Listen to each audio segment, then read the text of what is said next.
آج جو ہماری نسلوں میں ایک فتنہ برپا کیا جا رہا ہے اور کہا جاتا ہے یہ رسول اللہ صلی اللہ علیہ وسلم کی یہ معاشرتی سنت تھی، یہ ہم پر عمل کرنا واجب نہیں ہے، اور یہ شرعی سنت ہے، یہ تو ہم پر واجب ہے، کیونکہ اس معاشرے میں لوگ داڑھیاں رکھتے تھے، رسول اللہ صلی اللہ علیہ وسلم نے رکھی، تو یہ ایک معاشرتی سنت ہے، کوئی رکھے تب بھی ٹھیک ہے، کوئی نہ رکھے تب بھی ٹھیک ہے۔ تو یہ ایک فتنہ ہے انکار حدیث کا۔ رسول اللہ صلی اللہ علیہ وسلم کے لیے اللہ نے فرمایا تمہارے لیے میرے محبوب کی زندگی بہترین اسوہ حسنہ ہے، وہ سونا ہو، وہ جاگنا ہو، وہ بیٹھنا ہو، وہ کھانا ہو، وہ عمل زوجیت ہو، حسن معاملات ہو، ہر معاملے کے اندر رسول کریم ہمارے لیے اسوہ حسنہ ہے۔ ہم تقسیم نہیں کر سکتے، اتنا مانیں گے آپ صلی اللہ علیہ وسلم کی بات کو، اتنا نہیں مانیں گے۔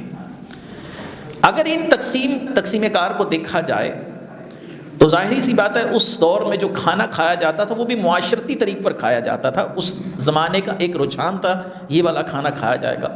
تو پھر علماء کرام نے کدو شریف کی توہین کرنے کو کفر کیوں قرار دیا، اور وجہ یہ بیان کی یہ مصطفیٰ کریم کے ساتھ نسبت رکھتا ہے، مصطفیٰ کریم کو پسند تھا، یہ نہیں ہے یہ معاشرتی سنت تھی، یہ کھانے کا معاملہ ہے، یہ ایک الگ شرعی سنت نہیں ہے، یہ ایسی چیز نہیں ہے ویسی چیز نہیں ہے۔ صحابہ کے لیے کوئی تقسیم نہیں تھی، یہ معاشرتی سنت ہے، یہ شرعی سنت ہے۔ صحابہ کرام رسول اللہ کو عمل کرتے دیکھتے تھے، حکمت نہیں پوچھتے تھے، پر پھر وہی کام کیا کرتے تھے۔ انس بن مالک رضی اللہ تعالی عنہ آپ کے سامنے کھانا آیا تو کھانا سامنے لے کر آپ نے اس کے اندر اپنی انگلیوں کے ساتھ سالن کو ٹٹولنا شروع کر دیا اور اس میں سے کدو شریف نکال کر کھا رہے ہیں۔ تو زوجہ نے کہا ایسے کدو شریف کھانے کی کیا وجہ ہے، روٹی کا انتظار تو کر لیجئے۔ فرمانے لگے ہم نہیں جانتے مصطفیٰ یوں ہی کھایا کرتے تھے، ہم نہیں جانتے۔ ان کے لیے کوئی تقسیم نہیں تھی، یہ معاشرتی سنت ہے، یہ شرعی سنت ہے، ان کے لیے ہر عمل مصطفیٰ قابل تقلید تھا۔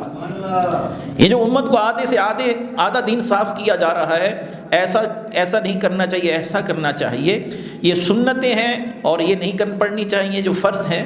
میں نے کل ایک بد مذہب کو سنا، اس نے کہا اصل میں نمازیں جو ہیں وہ 5 ہیں، اصل میں نمازیں 5 ہیں، اور ان 5 نمازوں میں جو فرائض ہیں صرف وہی نماز ہے۔ نہ وطر کو نماز کہا جا سکتا ہے، نہ سنت کو نماز کہا جا سکتا ہے، نہ سنت غیر موقدہ کو نماز کہا جا سکتا ہے، تراویح بھی نماز نہیں ہے۔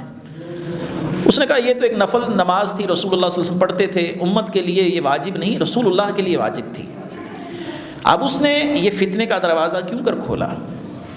اسی لیے کہ یہ امت ذہنی طور پر منتشر ہو اور انکار حدیث کا دروازہ کھلے۔ رسول کریم صلی اللہ علیہ وسلم کا ہر عمل قابل تقلید ہے، اگر یہ امت پر بوجھ ہوتا تو رسول اللہ صلی اللہ علیہ وسلم منع فرما دیتے کہ تم یہ سنتیں نہ پڑھا کرو، یہ تم پر بوجھ ہے۔ جب آپ کو پتہ میرے صحابہ میری تقلید کرتے ہیں، سنتیں پڑھتے ہیں، تو آپ دیکھ کر خوش ہوتے تھے، اس بات پر آپ پریشان نہیں ہوتے تھے۔